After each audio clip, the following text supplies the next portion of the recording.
Bonjour, vous écoutez le balado Neurosanté présenté par Neuromotrix. Cette première série de balados s'intéresse aux troubles neurologiques et à l'importance de l'activité physique. Aujourd'hui, nous nous intéressons à la fibromyalgie.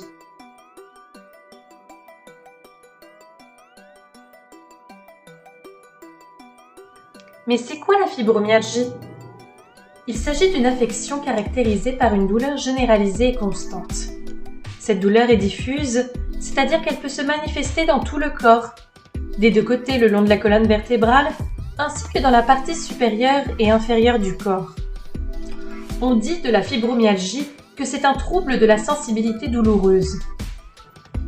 Les régions douloureuses sont majoritairement musculo-squelettiques, affectant les muscles, les tendons et les articulations. La douleur est chronique, ce qui signifie qu'elle persiste dans le temps. Elle peut varier en intensité et apparaître de façon spontanée. Les mécanismes sous-jacents à cette douleur chronique, présente dans la fibromyalgie, ne sont pas encore bien compris. Cependant, il est reconnu que chez les personnes vivant avec la fibromyalgie, les seuils de douleur sont diminués. Normalement, lorsque le corps est exposé à un stimulus de forte intensité, comme de la chaleur, du froid, une coupure ou une pression importante, il déclenche une réponse de douleur qui vise à se protéger. C'est un processus appelé la nociception qui a pour fonction de sonner l'alarme lorsqu'il y a un risque imminent de lésion ou que la lésion est déjà présente. Dans la fibromyalgie, les personnes ont une hypersensibilité généralisée à la douleur, ce qui signifie qu'un très faible stimulus peut engendrer une douleur importante. Cela est lié à une hyperexcitabilité des systèmes nociceptifs centraux. En d'autres mots, un stimulus indolore pour la majorité des gens provoquerait chez la personne atteinte de fibromyalgie une réelle douleur. Le système nerveux envoie un message douloureux alors que le corps n'est pas en danger, car le système de détection et de gestion de la douleur est perturbé. On ne connaît pas la cause exacte pour laquelle une personne développe la fibromyalgie, mais on suspecte qu'une désorganisation du sommeil et le stress émotionnel y contribuent. Il est aussi possible qu'un virus, une infection systémique ou un événement traumatique puisse déclencher ce syndrome. Elle touche davantage les femmes que les hommes. Quels sont les symptômes de la fibromyalgie ? La douleur constitue le principal symptôme des personnes aux prises avec la fibromyalgie. Elle se manifeste souvent sous la forme de brûlures, de sensations de coups de poignard, de pulsations, de fourmillements, de contusions et de douleurs dans les os. Elle peut migrer, se manifestant dans différentes zones localisées, telles que les épaules, les bras, les mains, le dos ou les cuisses. En plus de la douleur diffuse, plusieurs autres symptômes caractérisent la fibromyalgie. On y retrouve notamment une fatigue persistante, des troubles du sommeil perçus comme étant non réparateurs, plus courts et peu profonds, des troubles de l'humeur ou de la santé mentale, notamment des symptômes anxio-dépressifs, des problèmes cognitifs tels que des difficultés de concentration et d'attention, des oublis et une sensation de brouillard mental, le côlon irritable aussi, et le syndrome de la vessie douloureuse. Le nombre et l'intensité des symptômes varient grandement entre les personnes qui ont la fibromyalgie. La douleur prend parfois une forme de crise pendant lesquelles les symptômes sont exacerbés, provoquant ainsi un épuisement et une intolérance à l'effort. Si le déclenchement de la douleur est habituellement insidieux, des facteurs tels que le stress, les efforts physiques ou cognitifs importants ou même les changements brusques de température peuvent aggraver les symptômes. Certaines personnes atteintes de la fibromyalgie constatent une amélioration avec le temps, alors que d'autres voient plutôt une détérioration des symptômes et une incapacité fonctionnelle. En général, les symptômes demeurent sensiblement les mêmes. Et quels sont les bienfaits de l'activité physique sur la fibromyalgie ? Le traitement de la fibromyalgie fait appel à différents types de thérapies qui sont pharmacologiques et non pharmacologiques. Dans cette deuxième catégorie, on retrouve l'activité physique, une pratique qui permet de réintégrer le mouvement dans le quotidien. En effet, il est fréquent d'observer une plus grande sédentarité chez les personnes atteintes de fibromyalgie. La plupart des gens cessent de bouger afin d'éviter les douleurs ou dans l'espoir que celles-ci s'estompent.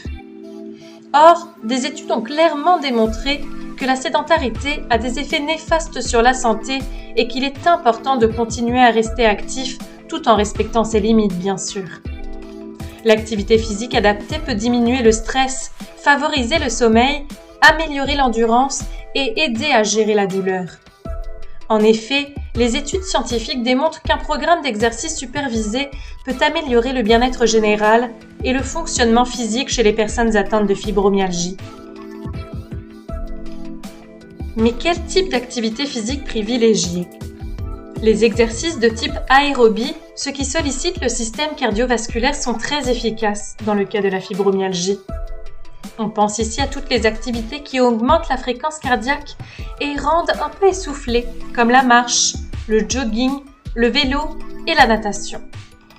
Ce type d'activité est reconnu pour améliorer la qualité de vie et réduire la douleur ainsi que la fatigue.